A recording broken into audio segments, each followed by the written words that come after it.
Good afternoon, everybody. Welcome. Welcome to AFSA's virtual series, Inside Diplomacy. As we are still getting settled, we'll start in just a few moments, but I just wanted to say a few words about today's format. As usual, we'll spend about 25 to 30 minutes talking with our guest, and then we will open the floor to audience Q&A. A lot of you have sent in questions ahead, which is great, but there is still time to submit questions into the Q&A portion of your screen at the bottom of your screen. So please do that at any time. And then when the time comes, I will read those questions aloud to our guest. Also, I'd like to remind you that this event is being recorded, and we will post the recording on our YouTube channel as well as to our website. So with that said, I would like to introduce and welcome AFSA's President, Ambassador Eric Rubin. Eric. Thank you very much, Nadia, and thank you all for joining us today. I'm particularly glad to be able to do one of our Inside Diplomacy talks on a topic that has attracted so much interest, and we are very, very lucky that AFSA can help highlight the new Bureau very early on. And we're especially lucky that Jennifer Bachus is able to join us for this discussion. As many of you know, Inside Diplomacy is an AFSA speaker series that is designed to tackle some of the most relevant and pressing issues in foreign affairs, and particularly as they relate to our foreign service. This series is intended to bring topics of interest to our members and other audience members, and we're really glad that we have so many people participating today and joining us. These programs are open to the public. They are recorded and will be posted on our website after the event, so they're there for posterity. We're ready to get started. So let me get started. On April 4th of this year, the Department of State's new Cyberspace and Digital Policy Bureau began operations. It's a key piece of Secretary Blinken's agenda for the modernization of American diplomacy. When Secretary Blinken announced the creation of the Bureau last October, he noted that it reflects significant reorientation of U.S. foreign policy that, quote, focuses on the forces that most directly affect American lives. And Lord knows cyberspace affects all of our lives in ways that sometimes we don't even realize. The new Bureau is requiring structural changes and modernization within the State Department, which is a good thing in and of itself, in reshaping and expanding previous structures addressing these issues, and adding more diplomatic personnel and expertise toward the new priorities. And I hope that today's discussion can help focus better understanding about what this long-awaited development means for U.S. foreign policy priorities, for the Foreign Service, for all of our colleagues in the foreign affairs community, and in particular what it means for our Foreign Service workforce as well. So I'd like to start out by introducing Jennifer Bachus, someone that I have known for a very long time, and someone I've worked with who has really a tremendous career so far, and it's clearly not over, in the Foreign Service and its state. She is the new Senior Bureau Official and Principal Deputy Assistant Secretary for the new Cyberspace and Digital Policy Bureau. And she was previously serving as Chargé d'Affaires and Deputy Chief of Mission at our embassy in Prague. And before that, she served as Office Director for Central Europe in the European Bureau at State, which is when we last worked together. She was Special Assistant in the Office of the Undersecretary for Economic Growth, Energy, and the Environment. She was also Deputy Chief of Mission at our embassy in Pristina, Kosovo, Political Economic Counselor in Astana, Kazakhstan, which has a new name, and head of our American Presence Post in Toulouse, France. So she has a tremendous background in the Foreign Service, both here in Washington and overseas, and we're all very grateful that she could join us today. And we're all very excited about this new Bureau and what it might mean for our country and our foreign policy. So with that, I just want to say, Jennifer, welcome. We have some pre-submitted questions to get the discussion going, but I just wanted to give you a chance to say hello as well. Hi, it's really a pleasure to be here as an AFSA member since 1998 when I joined the Foreign Service. I appreciate all the work that you all do and opportunities such as this and other speaker programs that I've had the opportunity to be in the audience. So it's a real honor to actually be the person speaking, and thank you very much. Thank you. And why don't we get started then? We'll start out with a question which I think is the big picture question. This Bureau has been discussed and awaited for a very long time. The department started formally building expertise in these areas in 2011, but it wasn't until last year that it was proposed, and this year it actually came into being. So could you talk a little bit about how it happened, why it took so long, and what changed to make it possible? So as you noted, these are issues the State Department has been addressing for many years, both in Washington and overseas. We have people who have focused on these issues around the world to advance the U.S. vision for the internet, which for those of you who don't know, it's open, interoperable, secure, and reliable in a stable cyberspace. That's sort of our tagline, because everybody should have a tagline. But there were multiple ideas about how to structure it. When I worked in Washington in 2016, there was the idea of putting it under the E family and having it particularly focused on economic issues. During the Trump administration, there was a proposal to do the Cyberspace and Emerging Technology Bureau, which would have come under the T family. And for those, I think we mostly have State Department wonks, but if not, one would have been economic, the other one was arms control.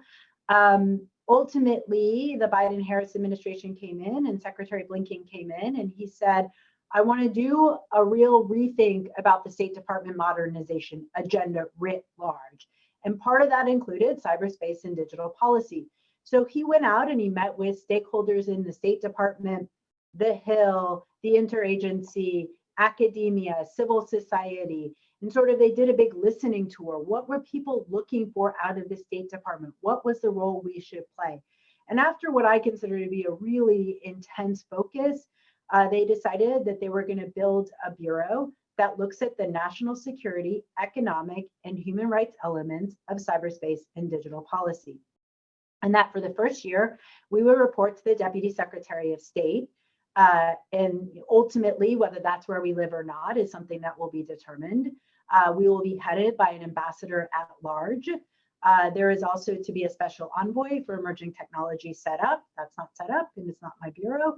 But just to be clear, we're looking at these three elements. I know for those in the Foreign Service, you must know this. We don't do State Department IT. So if you have complaints, keep going to IRM. Don't start calling us up. We are really focused on the policy aspects of these issues.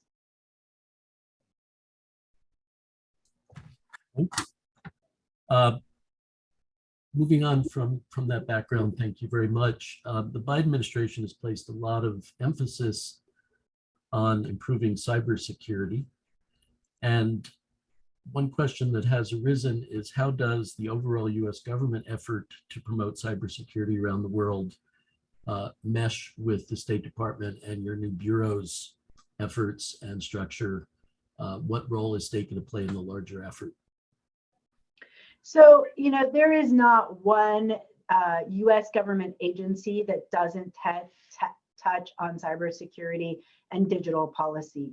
So we are working with the National Security Council with actually a whole variety of directorates at the National Security Council, the Cyber Directorate, Inticon, human rights, multilateral. I don't know, every day I turn around, we've got a new request from a different part of the NSC. But also we have, of course, the Department of Homeland Security and CISA are really important on cybersecurity issues. At the NSC, we also have the Office of the National Cyber Directorate. We have, of course, DOD, the Pentagon, Cybercom. I could just go on and on. There's the whole econ side of the house too, Department of Commerce, which has a lot of different touches on this in a lot of different ways. USAID, because we do have development assistants, we work very closely with them as well. So there's this whole ecosystem But the State Department, as the lead foreign affairs agency, and our bureau coming in the State Department, our job is to lead, coordinate, and elevate cybersecurity and digital policy for the US government.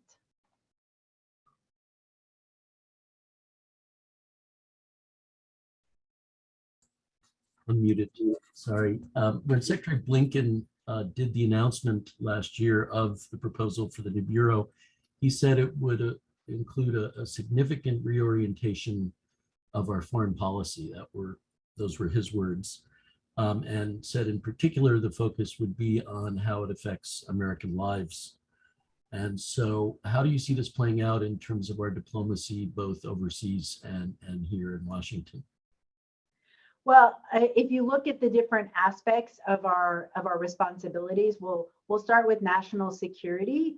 So first of all, on national security, cyber attacks and the role of cybersecurity is critically important. I think we all remember Colonial Pipeline. There was also this year, there was an attack on Viasat, which took down some elements of the European energy grid. And so how do we work in coordination, in collaboration with our partners and allies to protect ourselves from this enormous threat? How do we lay out the rules of the road? What's appropriate? What's not appropriate? And when something happens, can we bring a coalition together to call it out? And then how do we react? So I think this is critically important for the American people. While we are not responsible for cybercrime, that remains in INL, we also play an important role in the ransomware initiative run by the White House, again, in terms of building diplomatic coalitions. If you look at the economic side, I think by being on this, we see the importance of the internet. Back when I went to one of these things about 6 years ago, you had to be live and in person and physically in Washington, D.C. Now people can log on from all over the world. But how can we make sure that we continue to have access to this technology, regardless of where we are in the world? If you're an American tourist and you go to China, can you check your Facebook? Do you get caught up in an internet shutdown in Kazakhstan or India? I mean, there's a whole range of things.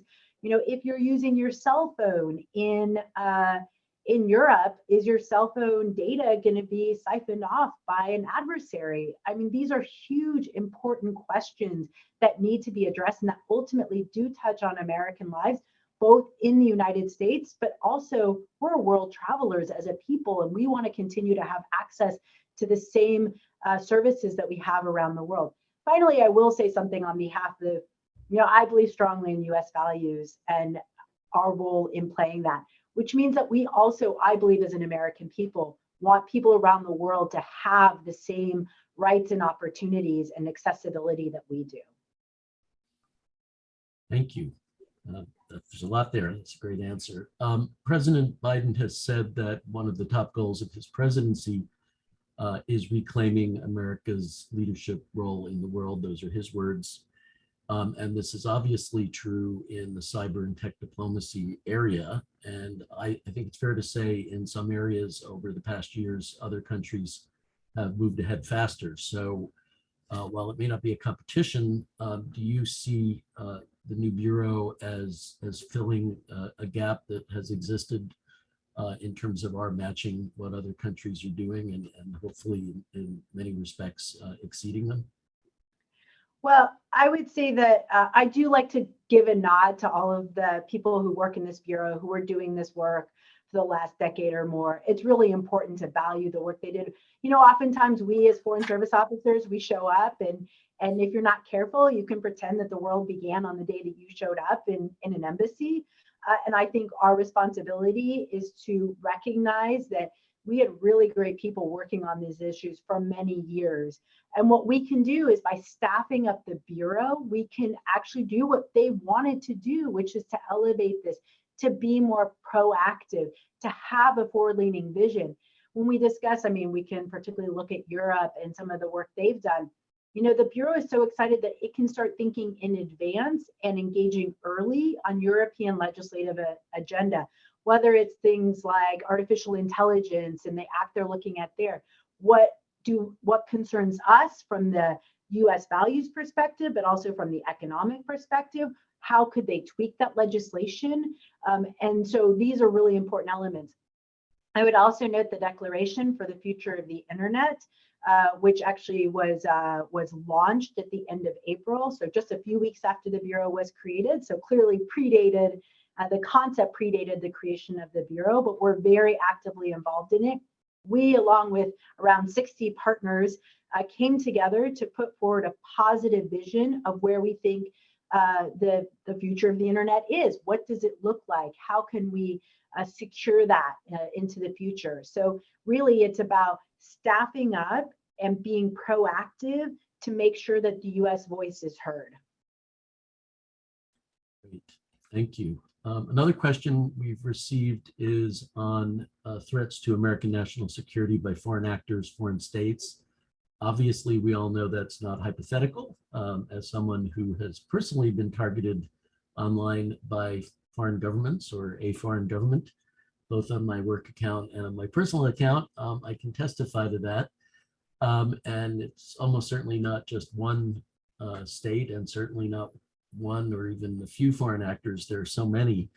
Obviously, there are bits and pieces of this that other bureaus are continuing to do. You mentioned our Bureau of International Narcotics and Law Enforcement keeping responsibility for cybercrime. Obviously, our Diplomatic Security Bureau works with other law enforcement agencies on threats to our government's infrastructure, including our foreign affairs agencies. And then there are other pieces of this as well. So how do you see the new Bureau, CDP, fitting into that overall effort to defend our country and its interests from foreign threats and challenges online?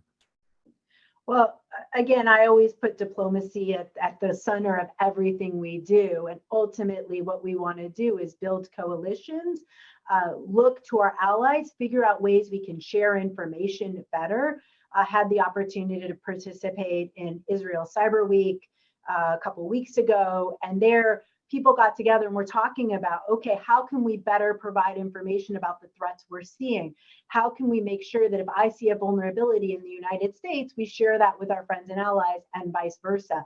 I think we're doing a much better job than we used to. And I think sort of if you look at Ukraine and essentially how they've been able to resist the threats, it's because we've gotten much better at sharing information to say, here's a vulnerability, as well as working with the private sector. We can't forget the important role the private sector plays in all of this. There oftentimes are early warning systems. Microsoft is probably going to know where they have a problem before we do. So how do we make sure that Microsoft is revealing that information, they're figuring out how to patch it, and then we are building coalitions around the world to advance this idea? So that's sort of what I would like to say is the prevent. And then we have a whole bucket of issues around deterrence, and which are much more complicated and also critically important. So again, attributions is part of it. We brought together a large coalition to attribute the Biosat attack. We did it with the Europeans as center, but not just the Europeans. Can we build a bigger tent to call out bad behavior, to essentially say, we know what you did, and we're not going to accept it, and here are the sanctions. And I think that's what we're looking at, is how do you get into the deterrence element? It's something we've looked at for many years, and something that particularly Russia's further invasion of Ukraine has really brought to the forefront. Thank you. Yeah, and this set of problems is not going away, that's for sure. Since we represent the members of the U.S. Foreign Service and all of our foreign service agencies and departments, that is our primary focus. We coordinate with the two civil service unions at state, as well as with the civil service unions and other departments and agencies, but our focus is on the Foreign Service and has been for 98 years. And in that regard, I think our members and others probably are interested in how this new structure, this new bureau, this new coordination will affect the Foreign Service workforce in terms of positions, hiring, training, and also obviously very important budget and staffing. So any thoughts on that would be very welcome. Well, I can tell you as a career member of the Foreign Service who was looking for an interesting job in Washington, I'm super excited that this bureau was created. I am probably the Foreign Service officer at this moment who's benefited the most from the creation of the bureau. But it's not just me. We have existing positions in the bureau. We have new positions in the bureau, and I know you were very participated a lot in trying to make sure we had a nice balance between the Foreign Service and Civil Service in the Bureau. It's something I continue to look very closely at to make sure that you have leadership positions as well as entry-level and mid-level positions for the Foreign Service. We have advertised the Deputy Assistant Secretary jobs. The Deputy Secretary instructed us when looking for leaders to look at the Foreign Service, Civil Service, and political appointees with no preconception about whether a certain Deputy Assistant Secretary job will go to one of those buckets or another. So we advertised the Deputy Assistant Secretary position that's responsible for the econ team. We will do the same on the security team. We did it for the Digital Freedom Unit as well. And we're looking at Foreign Service officers as well as Civil Service and Schedule Cs for those positions. Once we look across the broad range of applicants, we will select the best person for the job. So maybe it'll be Foreign Service, maybe it won't. But I think just having a transparent process in which the Foreign Service can compete is really a huge leap forward for how we look at staffing front offices. Now, I'm particularly focused on that because I'm a senior Foreign Service officer. But look, across the Bureau, we're looking for opportunities. We started, the component parts of this Bureau had already figured out who were the cyber officers in every bureau or in every post around the world. Who are the digital economy officers? They had created training for digital economy officers and cyber officers, which we are now, we still have separate classes, but they put them back to back. So the first week of August will be the digital economy training course at FSI. The second week of August will be the cyber one. So if you're in a smaller post and you have both responsibilities, you come to Washington for 2 weeks, or you do the 2 weeks before you transfer, and you get trained in the wide range. So those are, and then we're providing them toolkits and information. We have team chats and listservs and all these ways to try to connect people together and provide them the training they need.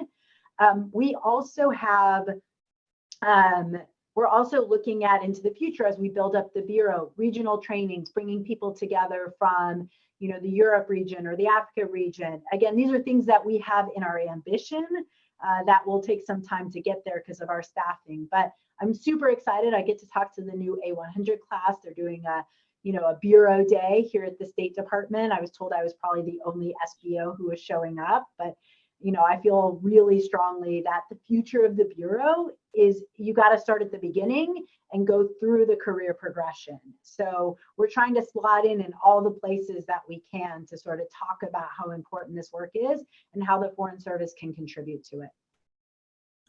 Thanks. And just to follow up on that, you've been talking about how we can provide more training for members of the career Foreign Service, especially to expand the core of people who have deep background and training, and then to give them the experience so we can build that expertise in the Foreign Service and in our efforts across the world, and that makes total sense.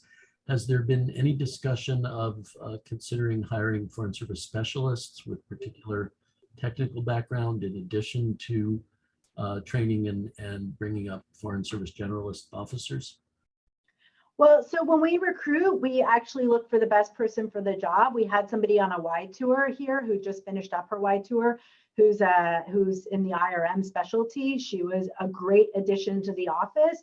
And I think we would, again, consider, people who are appropriately graded for the jobs. We're looking for the best person for the job.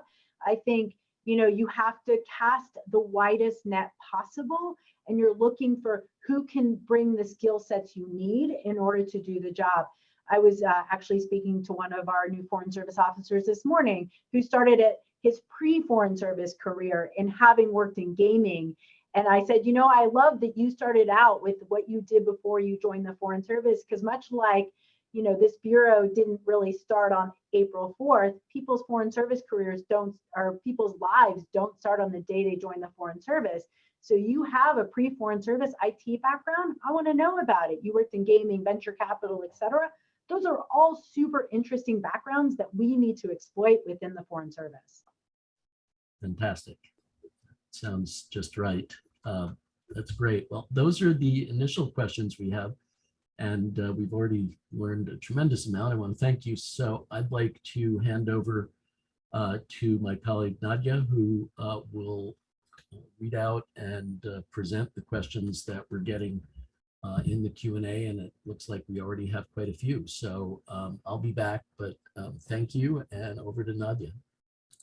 Thank you both for this excellent and very informative discussion. We have gotten a lot of questions, and we'll try to get through as many as we can today. It is interesting. The questions are kind of all over the place, which is great. I think we'll cover a wide berth of information. So I'll just get started. Our first question is, can you talk to us about how a bureaucratic hierarchical structure like the State Department or the government, any bureaucracy, can be flexible and responsive to the changes and challenges in cyberspace?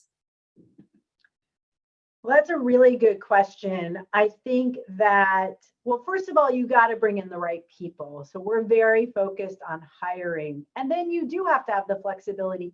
Just because your portfolio, was working on, I can't give a good example, I'm sorry, but, working on something that was really important 6 years ago, doesn't mean that's your whole portfolio today. So we need to continue to sort of adjust. So that's bringing in the right people. That also means bringing in the right managers, people who look at that, who can anticipate and say, okay, wait, we need you to slightly pivot to that.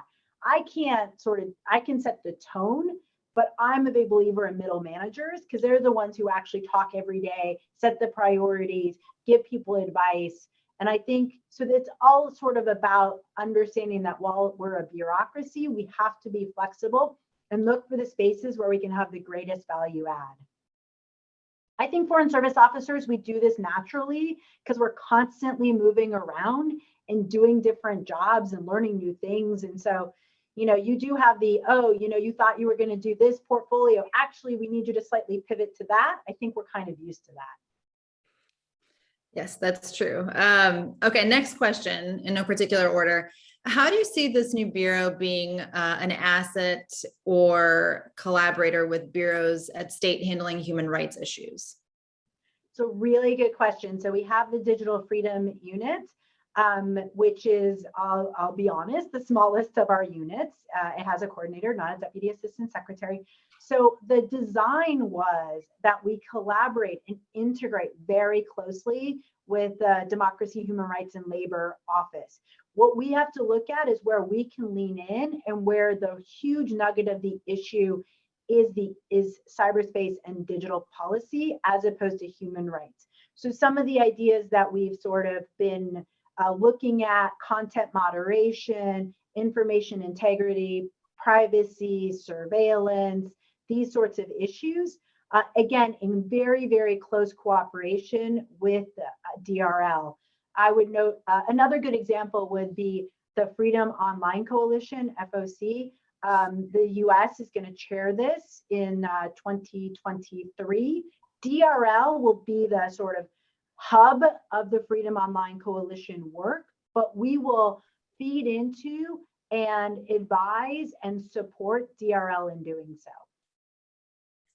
Thank you.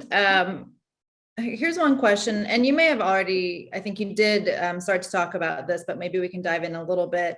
As you are in these early stages of developing the Bureau and standing up the strategies, can you talk to us what top priorities, both I guess structural and strategic, you're focusing on right now? So I think if we look at it across sort of the three pillars of our work, national security, economic, and human rights. First of all, I would say we're trying to integrate all of what we're doing. So we're going to write a functional bureau strategy. We still have to do so. We just started a couple months ago, and we'll integrate all three. But ultimately, if you look at national security, there are these issues related to the prevention and the reaction and the capacity building around cybersecurity. We're extremely involved in the UN open-ended working group, which sets the norms for how cyberspace should work. I should admit, I didn't know about the UN open-ended working group on cyberspace till I started this job. It is really important, and it's how we work in a larger coalition. On economics, I think we have to continue to really focus on how can we, it's again sort of a security thing, how can we secure our entire internet ecosystem? We talked a lot about 5G in the past. 5G remains critically important, but it goes beyond 5G. It goes to things like undersea cables. It goes to data centers. There's a whole range of things we're doing there. We are trying to engage with Europe and with Asia on regulations and standards to make sure that our companies and our vision for the internet continue to play an important role. I would also mention that we have the election for the ITU Secretary General coming up. Doreen Bogdan-Martin is the US candidate. She's extremely well qualified for the job, but we can't take for granted how that's going to end up. That election is at the end of September, and we, in close coordination with the International Organization Bureau, are promoting her candidacy. And then I would say on the democracy front, again, it's this question of addressing content moderation, privacy surveillance, helping to create the internet of the future that we want to see. So it's a lot of priorities. And sadly, we have to figure out how to integrate it all. But I think we can do it. Absolutely. It sounds just like a small, no problem job. You had mentioned cyber norms. The following question asks, how will the State Department ensure that these cyber norms are more than just a piece of paper where countries like Russia or China are concerned? Well, that is probably the question of the future, and a question that I would say cuts across so many levels, not just cyberspace. I mean, Russia invaded another country. Its adherence to any norms, I think, have to be called into question. So that gets to that deterrence piece. So once a cyber norm, so you have to establish what's a norm. So once you know what the norms are, you can call out when somebody violates it. That's why you have to have the norms. It's sort of the baseline setting.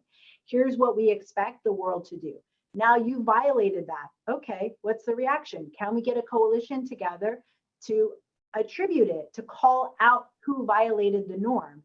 Okay, we've done that. What's the reaction? Is it sanctions? Is it another element of deterrence? And we're trying to pull together what are the real reactions you can have, especially in something that doesn't violate, essentially become an act of war. There's a lot that happens in the cybersphere below the act of war, and that's what's really complicated, and where we're trying to really create a conversation with our partners, friends, and allies about beyond attribution, what's next. I don't have the answer to that, which is what I say, by the way, to everybody, including our friends, partners, and allies. We have to work together to find the answer. We, the United States, can bring the group together. But if we try to just impose an answer, I think we're not going to be as successful. Switching gears a little bit, you had mentioned working with USAID in developing countries. The question is, what are the department's goals, strategies, and programs for helping developing countries connect more fully to the internet and develop capacity for? So we have a number. Yeah, what was really interesting is to learn the amount of foreign assistance we have in the Bureau. So we have a couple of things we do. We have the Digital Connectivity and Cybersecurity Partnership, DCCP, which essentially knits together all the elements of what we do. So when you are creating connectivity in a country, you want them to both access the internet, but you want them to set up the cybersecurity realm so that they don't ultimately end up having ransomware attacks or other things that take them down and eliminate their ability to connect. So we have that. We have other cybersecurity capacity building to explain the norms, the values, and things that we're doing in that. And then we have other sort of investment in the infrastructure. I would also say we work very closely with other elements like the Development Finance Corporation in trying to figure out how we can level the playing field for American companies that want to work on 5G and other technologies, you know, Open RAN and what we can do. And in that, again, we're not just doing that independently. We're looking to cooperate and collaborate with Europe, with Asia on projects, particularly in the Open RAN sphere. I should define Open RAN maybe, which is Open Radio Access Network. Pretty sure that's what that stands for. Anyway, it's our vision for the 5G of the future. Okay.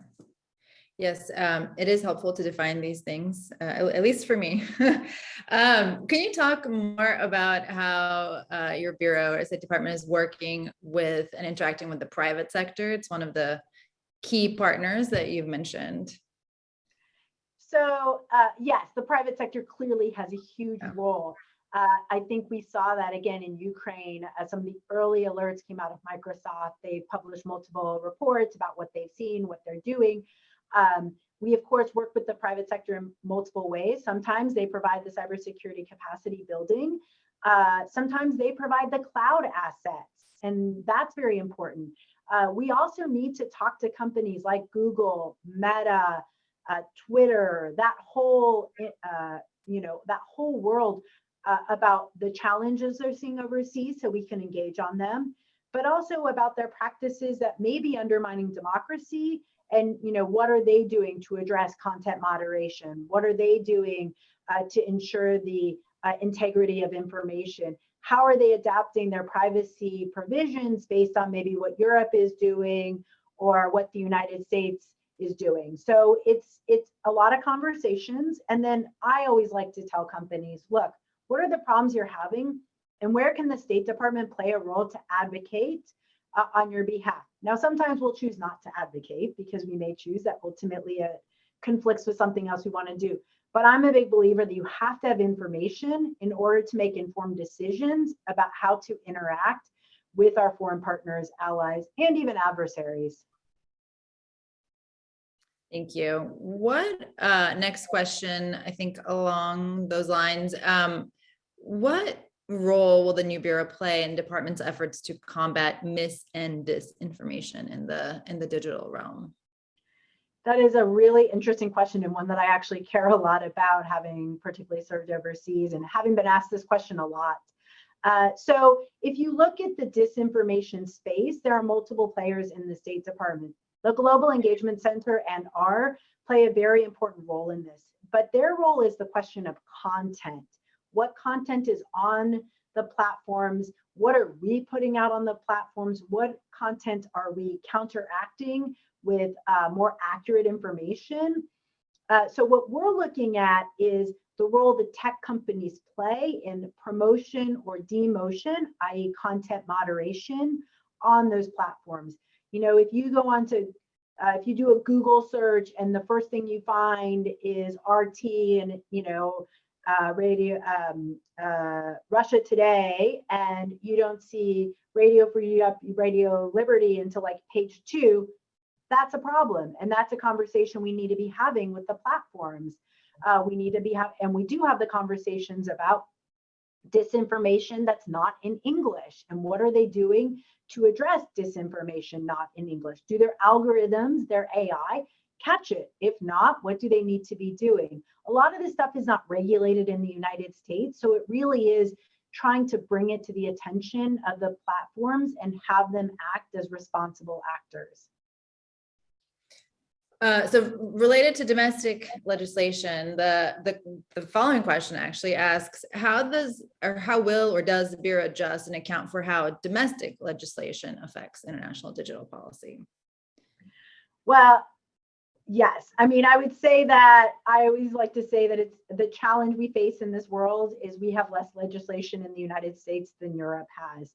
And clearly we need to follow the lead of the Congress and the White House on this information sphere. So, we have our value. We can talk about our values. We can talk about the vision we have for the internet.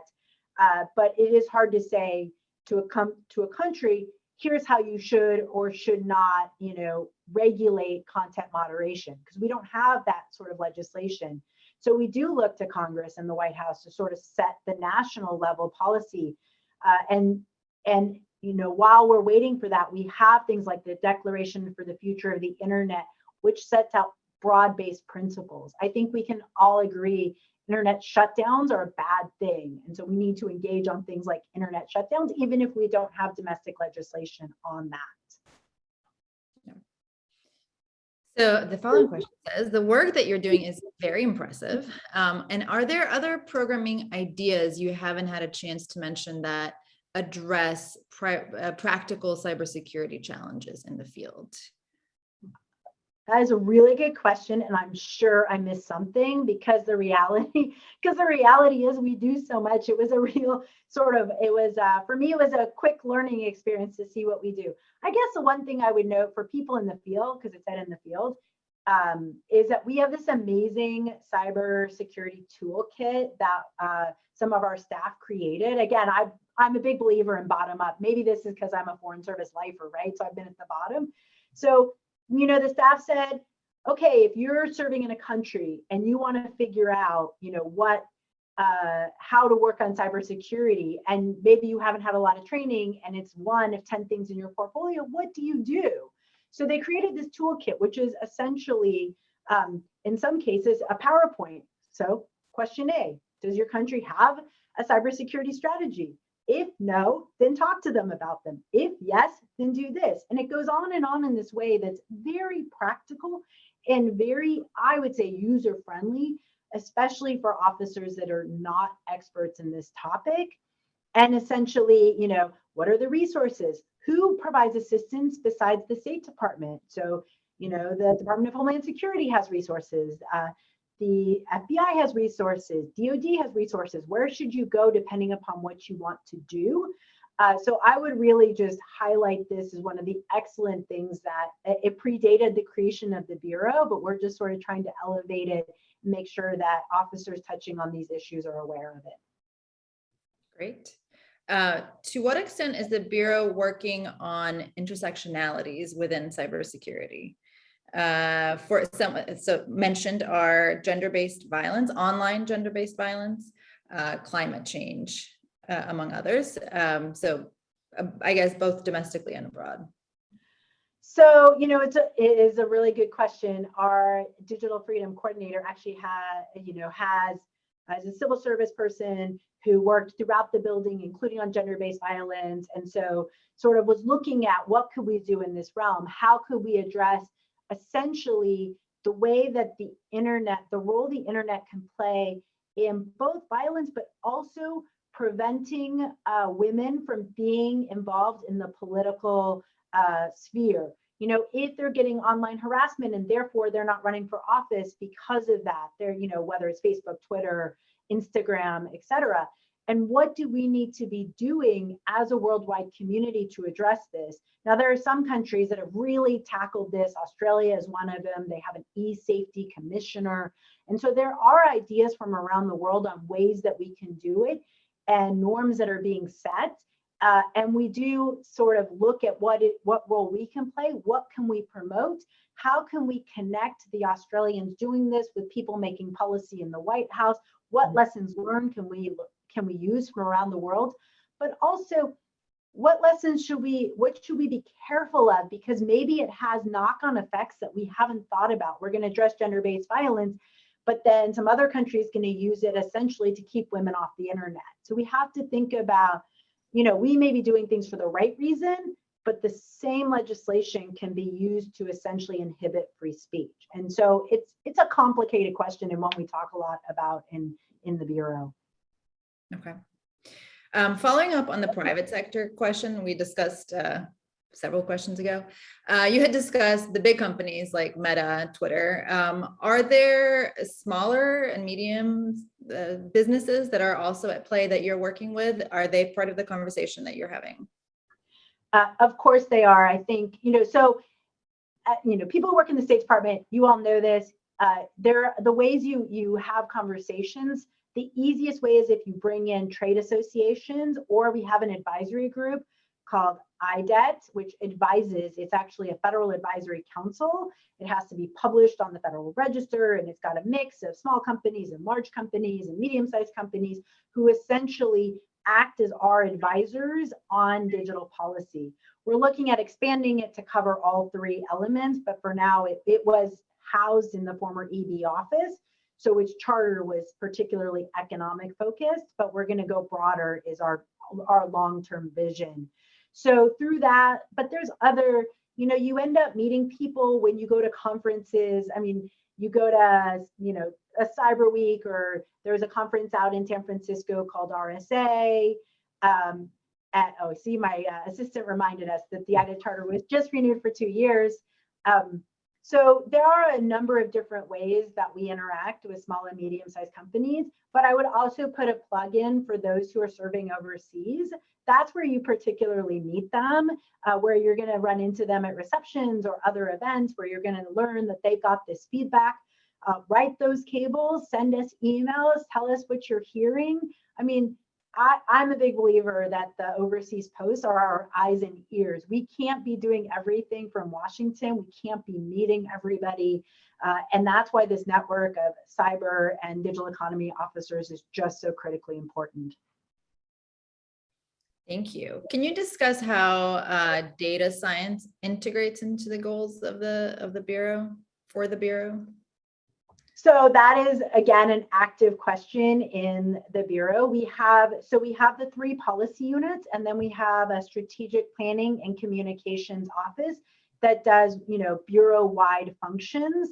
And we've talked about whether or not we're going to hire a data scientist into that office, but pending that, we're working with MSS, the Office of Strategic Solutions. They have a whole data science group, and they've said that we can plug in with questions that we want them to look at. Mm-hmm. So that is something we're actively working on at the moment, is ways that they can do it. Although actually, I should note, we did have them do a big analysis of our 5G campaigns, and they sort of told us what was working and what wasn't. And I think we'll continue to look for targeted opportunities to use that resource, pending us bringing a data scientist into the Bureau. Thank you. So we've gotten a couple, this will be, I think, the last couple of questions. We've gotten a couple of questions around how do I apply to work in your Bureau?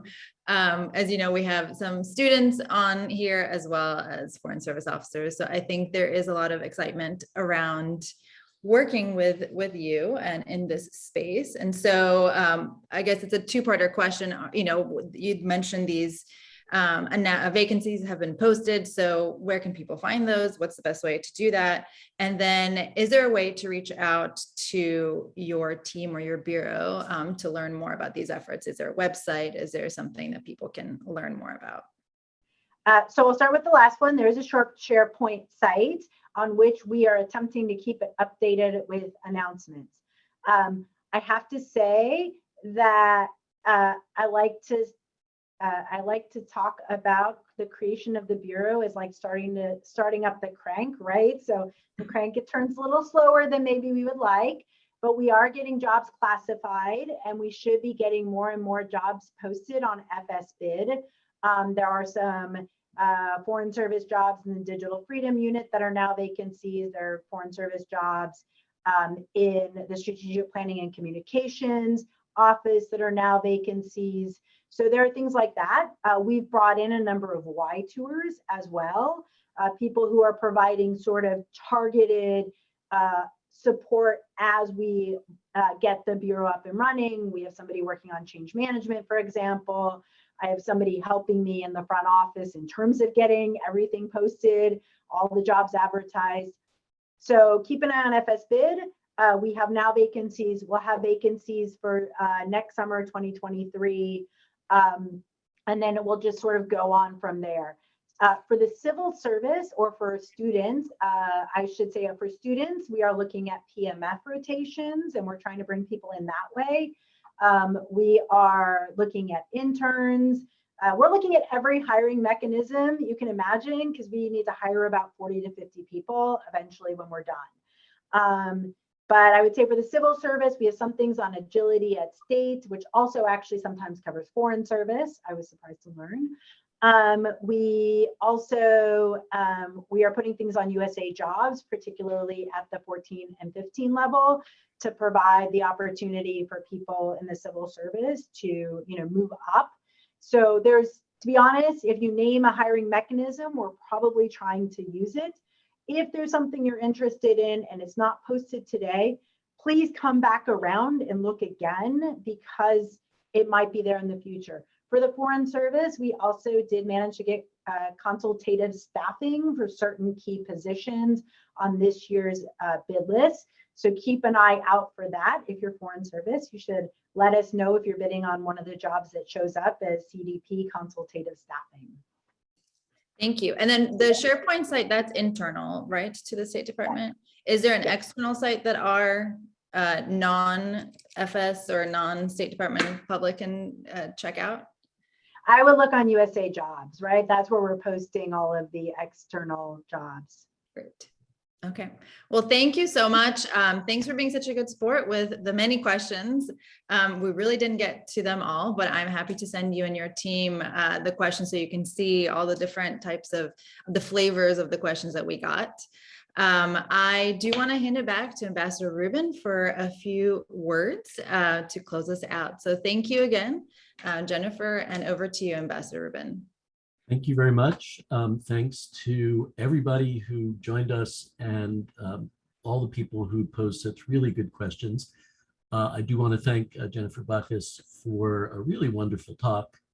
I learned a lot. This is a really exciting area. I think I can understand why you're clearly energized and excited about this. It's hard stuff, but it's new and it's important and overdue. I think the Secretary said that himself. So thank you for joining us today and for fielding a really wide range of really great questions. For those of you who are AFSA members, please look out for announcements of future Inside Diplomacy events and our other events that you'll get at whatever email address that you have on file with AFSA. You can always change it or add an email address if you'd like. If you're not an AFSA member and you would like to receive information on our public programs in the future, just send an email to our address events@afsa.org and we'll put you on the mailing list. If you're an AFSA member and you're joining because you're a member and got the notification, thank you for your membership. Thank you for your support for all of us and for the U.S. Foreign Service. If you're a member of the Foreign Service or a former member of the Foreign Service and you're not a member of AFSA, please consider joining or rejoining.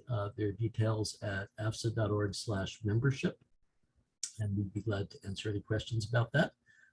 We will be posting this, as I mentioned, once we get it all formatted and set on our website. So it will be available for those who missed it, and you can feel free to send the link around after we post it.